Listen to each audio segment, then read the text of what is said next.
बिस्मिल्लाहिर्रहमानिर्रहीम। अस्सलाम वालेकुम dear students. Chemistry class 9th unit number 3 periodic table and periodicity of properties. आप लोग क्लास 9th में यूनिट नंबर 3 से लेकर यूनिट नंबर 8 केमिकल रिएक्टिविटी तक पढ़ेंगे। आज का जो यूनिट है वो periodic table and periodicity of properties है। उसका जो टॉपिक है आज वो आयनाइजेशन एनर्जी। आयनाइजेशन एनर्जी में आयनाइजेशन का जो वर्ड है ये आयन से डिराइव है, और आयन हम कहते हैं कि एटम जो है ये न्यूट्रल पार्टिकल होता है, और यही एटम जब इलेक्ट्रॉन को लॉस करता है या इलेक्ट्रॉन को गेन करता है तो इस पे पॉजिटिव या नेगेटिव चार्ज अराइज होता है, इसको हम आयन कहते हैं। तो अब आयनाइजेशन एनर्जी की डिफिनीशन कि the minimum amount of energy required to remove an electron from the valence shell of an isolated gaseous atom is called ionization energy। कोई भी एटम और उसके आखिरी शेल से जब हम इलेक्ट्रॉन को निकालते हैं और उस इलेक्ट्रॉन को निकालने के लिए जितनी एनर्जी चाहिए उसको हम आयनाइजेशन एनर्जी कहते हैं। फॉर एग्ज़ाम्पल हाइड्रोजन का एटॉमिक नंबर है 1 और उसके आखिरी शेल में एक ही इलेक्ट्रॉन है। अब हाइड्रोजन के आखिरी शेल से इस एक इलेक्ट्रॉन को निकालने के लिए जितनी एनर्जी चाहिए उसको हम आयनाइजेशन एनर्जी कहते हैं। आयनाइजेशन एनर्जी को हम आयनाइजेशन पोटेंशियल भी कहते हैं।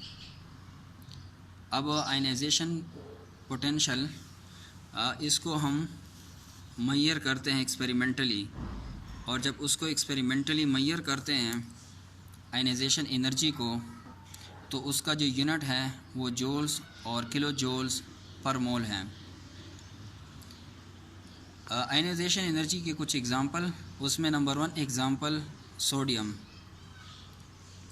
सोडियम का एटॉमिक नंबर है 11, उसके के शेल में 2 इलेक्ट्रॉन, एल शेल में 8 इलेक्ट्रॉन और एम शेल में 1 इलेक्ट्रॉन। सोडियम का जो एम शेल में 1 इलेक्ट्रॉन है उसको हम जब निकालते हैं तो उसको हम प्लस 496 किलो जूल पर मोल एनर्जी देते हैं। 496 किलो जूल एनर्जी देकर सोडियम से एक इलेक्ट्रॉन हम निकालते हैं, तो इसको हम आयनाइजेशन एनर्जी कहते हैं। ये 496 जो एनर्जी है एक इलेक्ट्रॉन को निकालने के लिए, तो उसको हम आयनाइजेशन एनर्जी कहते हैं। इसी तरह सेकंड एग्जांपल देखें मैग्नीशियम का। मैग्नीशियम का एटॉमिक नंबर है 12, इसके के शेल में 2 इलेक्ट्रॉन, इसके एल शेल में 8 इलेक्ट्रॉन और इसके एम शेल में 2 इलेक्ट्रॉन। एम शेल में जो 2 इलेक्ट्रॉन हैं उसमें एक इलेक्ट्रॉन को जब हम निकालते हैं तो उसके लिए जो एनर्जी चाहिए, ठीक है, वो है 738 एनर्जी। यानी इतनी 738 एनर्जी देते हैं और एम शेल से एक इलेक्ट्रॉन को हम निकालते हैं, तो इसको हम आयनाइजेशन एनर्जी कहते हैं। आयनाइजेशन एनर्जी जो है उसके कोई किसी भी एटम में फर्स्ट आयनाइजेशन एनर्जी होती है और सेकंड आयनाइजेशन एनर्जी इसी तरह।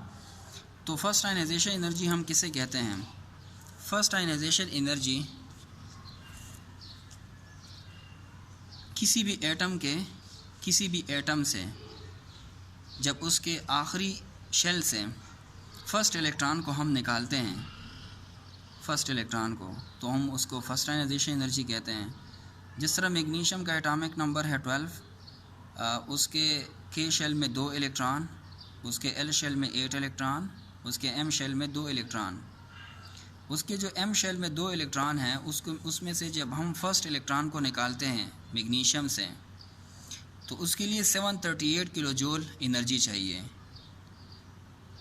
अब फर्स्ट इलेक्ट्रॉन को जब निकाला तो उसी मैग्नीशियम के आखिरी शेल से हम सेकेंड इलेक्ट्रॉन को निकालते हैं।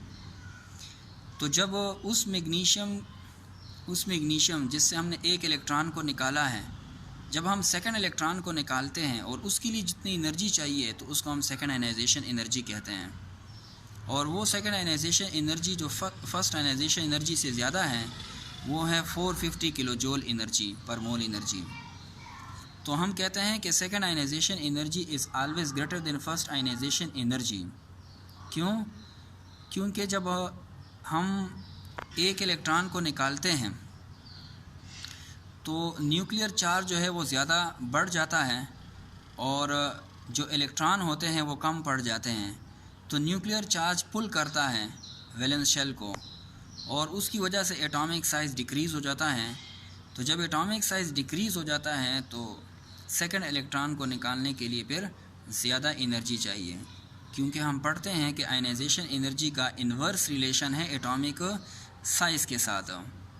एटॉमिक साइज़ जितना भी स्मॉल होगा उतनी ही आयनाइजेशन एनर्जी जो है वो ज़्यादा होगी।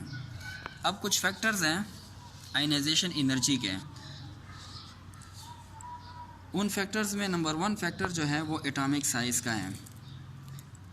हमने पढ़ा कि एटॉमिक साइज़ की जो रिलेशन है आयनाइजेशन एनर्जी के साथ वो इन्वर्स हैं। मतलब एटॉमिक साइज़ जितना भी लार्ज होगा उतनी ही आयनाइजेशन एनर्जी कम होगी, और एटॉमिक साइज़ जितना भी स्मॉल होगा उतनी ही आयनाइजेशन एनर्जी ज़्यादा होगी। सेकंड जो है वो न्यूक्लियर चार्ज है। न्यूक्लियर चार्ज जितना भी ज़्यादा होगा उतनी ही आयनाइजेशन एनर्जी उसकी ज़्यादा होगी। हम पीरियड्स में जब हम जाते हैं तो लेफ़्ट टू राइट तो न्यूक्लियर चार्ज बढ़ता रहता है, और इसी तरह सेम वैलेंस शेल में इलेक्ट्रॉन भी बढ़ते रहते हैं, चूँकि एटॉमिक साइज़ उसकी वजह से कंट्रैक्ट होता है और आयनाइजेशन एनर्जी जो है वो बढ़ती रहती है। इसी तरह थर्ड नंबर जो है इलेक्ट्रॉनिक कन्फिगरेशन। एक है हाफ फील्ड ऑर्बिटल, एक है फुल फील्ड ऑर्बिटल, एक है पार्शियली फील्ड ऑर्बिटल।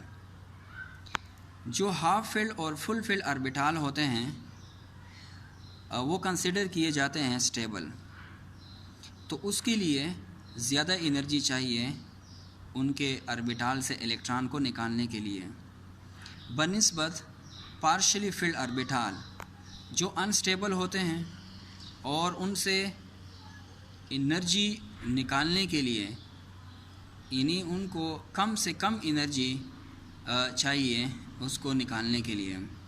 तो हाफ फील्ड और फुल फील्ड ऑर्बिटल उसको ज़्यादा एनर्जी चाहिए, और पार्शियली जो फील्ड ऑर्बिटल है उसको कम एनर्जी चाहिए कि उससे इलेक्ट्रॉन हम निकालें।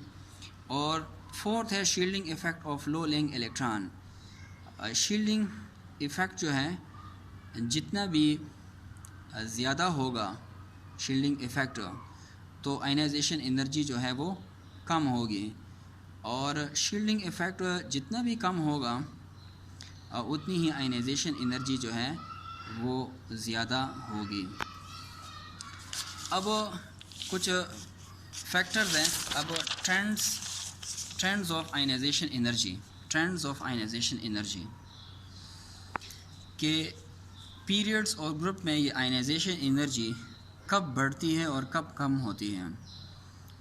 पहले हम पीरियड्स में पढ़ते हैं, पीरियडिक टेबल में पीरियड्स में पढ़ते हैं लेफ़्ट टू राइट के आयनाइजेशन एनर्जी बढ़ती है या कम होती है।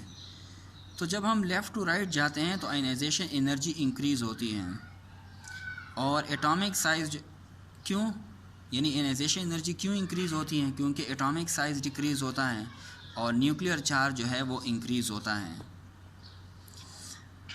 क्योंकि जब हम लेफ़्ट टू राइट जाते हैं तो सेम वैलेंस शेल में इलेक्ट्रॉन ऐड होते हैं, और इसी तरह न्यूक्लियस में प्रोटॉन भी बढ़ते रहते हैं, मतलब न्यूक्लियर चार्ज भी इंक्रीज़ होता है, और उसकी वजह से फोर्स ऑफ अट्रैक्शन न्यूक्लियस और वैलेंस शेल का बढ़ता रहता है, और एटॉमिक साइज़ कंट्रैक्ट होता है, और इसी वजह से आयनाइजेशन एनर्जी जो है वो क्या होती है, वो इंक्रीज़ होती है।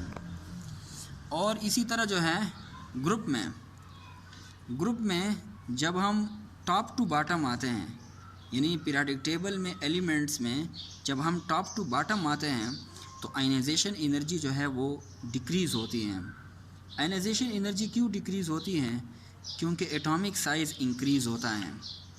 एटॉमिक साइज़ कैसे इंक्रीज़ होता है, क्योंकि टॉप टू बॉटम जब हम आते हैं ग्रुप में तो एक एलिमेंट के बाद दूसरे एलिमेंट में नंबर ऑफ़ शेल जो है वो इंक्रीज़ होते हैं, एक एक शेल जो है वो बढ़ता रहता है। तो जब एक एक शेल बढ़ता रहता है तो उसकी वजह से एटॉमिक साइज़ जो है वो बढ़ता रहता है। जब एटॉमिक साइज़ बढ़ता है तो हमने पढ़ा है कि आयनाइजेशन एनर्जी का इन्वर्स रिलेशन है एटॉमिक साइज़ के साथ। तो एटॉमिक साइज़ जब ग्रुप में बढ़ रहा है तो इसका मतलब ये है कि आयनाइजेशन एनर्जी जो है वो डिक्रीज़ होगी। तो ये आज का हमारा टॉपिक था, आयनाइजेशन एनर्जी। उसमें हमने पढ़ा आयनाइजेशन एनर्जी की डिफिनीशन, फिर हमने पढ़े first and second ionisation energy, और फिर फैक्टर्स, उसके 4 फैक्टर्स से, एक एटॉमिक साइज़, दूसरा था न्यूक्लियर चार्ज, थर्ड था इलेक्ट्रॉनिक कन्फिगरेशन, और फोर्थ जो था वो शील्डिंग इफ़ेक्ट ऑफ लोलिंग इलेक्ट्रॉन। और फिर हमने ट्रेंड्स पढ़े पीरियडिसिटी ऑफ आयनाइजेशन एनर्जी के इन पीरियड्स और इन ग्रुप्स।